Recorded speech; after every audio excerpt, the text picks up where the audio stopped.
Hey, what's up, guys? Oh, boy. Now, I was trying to think how to do this, okay? I'm probably going to be able to show scenes from some of these movies I have here. I'm probably not going to be able to do that copyright with that because of that SB you see there. That's the Shaw brothers.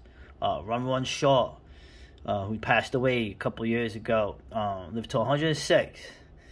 Yeah, the Shaw brothers films, they're under Celestial Pictures now. They're very, very powerful. And they do not like people putting stuff up. So I probably won't be able to cover any of these films, at least showing you scenes from them. But how did I get my hands on these? What are these right away? How did I get so many of these? I have more of these, okay? I saved them. What's going on? What's up with Kung Fu movies? All right. New York City, New York, New Jersey, the whole area. And I'm sure other parts of the country. Where I was at, 3 o'clock on Saturdays, drive-in movie, Channel 5, WMYW. Drive-in movie would come on, and it would be a Kung Fu movie. It would be a Shaw Brothers Kung Fu movie, usually. There would be some other movies sometimes. Channel 11, WPIX, also show Kung Fu movies. They would show more of these non-Shaw Brother films, okay? And what can I say? It was just some of the most violent, craziest movies you ever saw on TV. Okay, being watched by little kids. The brothers really love these movies, man. They really love these movies, and they used to show these on 42nd Street, Times Square. You know, the 40 Deuce. Back in the day, they would show them there. But us younger guys, we saw them on TV. All right, this is the early, late 70s, early 80s. Kung Fu movies. A lot of these films came out. Something like One Armed Swordsman was one of the films that really got this going, and of course, Bruce Lee's films, which came out in like the early 70s, came out and they made an explosion on the international scene for these films. What to say? Realistic? No, a lot of these films actually are based on Chinese history, Chinese legends, Chinese kind of tales of heroism and chivalry. Okay, particularly the ones taken in the older times. A lot of these films also take place in the 19th century. They take place when the infamous, one of the Shaolin temples was burned to the ground by the Manchus. I remember as a kid asking my mother, because they always talked about the Manchus, the damn Manchus. And I remember asking my mother, what the hell is a Manchu? And she explained to me that they were people that took over China. And I was confused. I thought they were a family. Obviously, the Manchurians, nearly extinct now, although they're trying to revive the language. Northern Horsemen, they're related to like Siberian tribes. They took over China in the 1600s, but you had a lot of revolutionary fervor happening, and a lot of these films take place in that time period. Some of them don't have a definitive time period. Some of them take place during the Ming Dynasty. You can always tell because it's the Qing Dynasty, the Manchurian Dynasty, 1600s to, you know, modern era. They have the long braid. If they have the top knot, that could be anything before going back to, geez, you know, the BC times. Man, I love these movies. Now, why do I have so many of these? I have more of these. There's movies of these I lost. I used to have VHS of these. Well, there's another New York story. Okay? A certain guy got in at one point as the mayor, Rudy Giuliani. He wasn't a big fan of the, you know, in Times Square and other places, all the adult porn movie stores you had everywhere.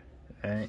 So they made a charter where these stores, they had to have the majority of their video content had to be something that was not adult. And so these places, originally they did cassettes and then they did DVDs. There was a lot of content. There were a lot of guys bootlegging these old movies. Anybody remember the 43rd Chamber on 43rd Street? Ironically, there was a store. Remember the guy behind the counter, real cool dude, man, with glasses. He used to get they used to get the craziest, rarest stuff. And I go in there, it's funny, like I said, I was like one of the only white dudes that would go there.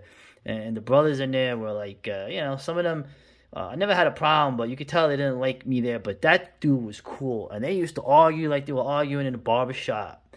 And he was a pretty smart guy. I remember a couple of conversations where he would throw in, you know, a counterpoint to them. And it was just kind of funny. One of those things that's gone forever now. But so when they went to DVD, they started having these. Now those places, last time I was there, most of those places are gone. Manhattan is totally different. They don't even have these old places anymore selling adult movies. Why would they? Now you can, I guess you can get them online now. But I still have these movies here. I guess these are technically bootlegs. So, hey, it was the only way to see these things. I'll say to God. Back in the day, whether it was the Italian horror stuff or Japanese Laserdisc or anything else, the only way you were going to see these films was mail order or this route, going into Manhattan and getting 3 for $10. That's how it was. That was the only way to do it. And some of these movies are some of the best movies ever made, straight up. And the thing with the Chinese martial art films, okay, Hong Kong and Taiwan is where they made like 90% of them. These films, man, the fight choreography, even the ones that were cheaper like these, there was always an energy in them. There was always a craziness in them. There was always, when I was getting back into these in the mid-90s, when I had become, I guess you'd say, a young man, I was very, very troubled.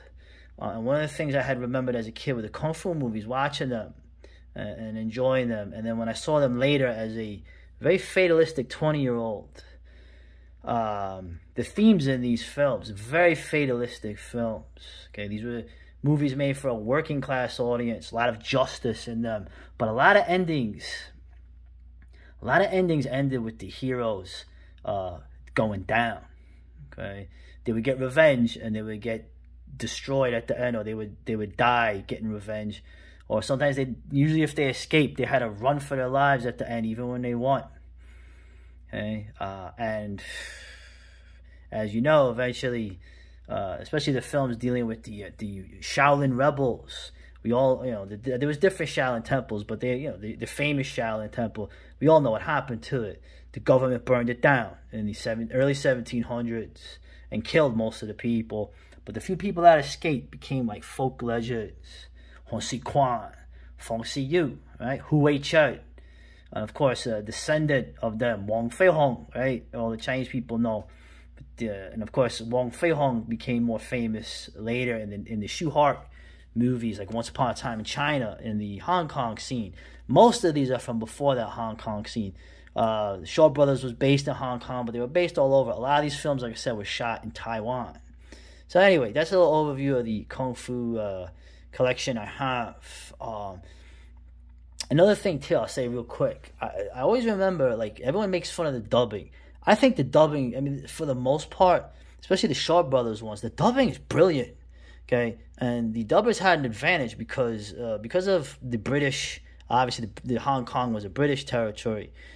They had to have subtitles. Now, the Chinese films needed subtitles anyway in Chinese. So Chinese who didn't speak Mandarin or Cantonese, which is to say many Chinese, would still be able to watch them by reading Chinese. Like I said, Chinese is a written language. They all understand it. When they open their mouths, though, they don't understand each other unless they have a common language.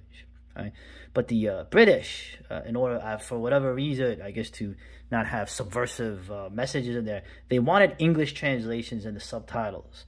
So this made it very, I would say, easier for the dubbers to do these films and to have a very accurate translation, as accurate as you could get. And I always remember there were some really snappy lines in these films. Sometimes you hear the Wu Tang Clan, right? That was the famous thing, the Wu Tang Clan from Shaolin, right? Staten Island. They would take samples from these movies, but there's always like dialogue that was actually really, I thought, pretty impressive. Some of the one-liners and whatever were very, whatever. The bottom line is that these very cool lines turned out to be Chinese proverbs. 1,000-year-old proverbs basically being repeated by the heroes. Okay, like I said, the fatalism of these appealed to me. I don't know how to say this, the non-Christian, the concept of getting revenge no matter what, and that there was no mercy. There's no mercy in these films for the villain, and the villain usually does a number on the hero and his friends, and usually kills a lot of his friends. And there's never any mercy at the end for these people. And like I said, frequently the heroes die right after. So very, very kind of somber tone to a lot of these. And also a lot of humor. Like I said, great films, very entertaining. They hold up very well. So let's see if I can get into some of but that's the overview of the Kung Fu films, the Chinese Kung Fu films that I say are some of the best movies ever made. All right.